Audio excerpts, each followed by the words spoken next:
Bunu maşin gelsin. Bunu iyilemeyin. Ha usta bu. Selamünaleyküm. Aa şehit yakşı mısın? Sağ ol, sen yakşı mı? Avasa geldin mi?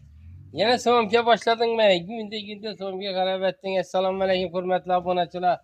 Sağ mısın? Sağlama yaptırdığınızda mı? Başlayan günleriniz hayırlı ve bereketli olsun. O da bizde növbette dastakçilerimiz yine her seviyesiyle pişken tandırlamalı yine. Gördüğünüz yine sesleri yine. Kumuzda 900 gradusda pişip çıkan tandır, tiyar tandırı bunlar yine.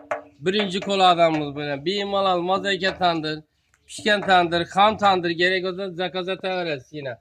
Dastakçıda yine ülkemiz hem içecek yine. Adı kadar bir de içine bunlatıp, tiyar etip, arkasından bir iki petini yiyip içip, keybetip geledi yine. Aşı milletlerimize bir fark olmayın. Kanallarımıza abone olup bir like'ına basıp köylüğünüze ondan sonra bir malal zakazata verirse. Yine. Gördüğünüz mü sen yine? Pişken tanıdın. Yine olacaksın sen kızım.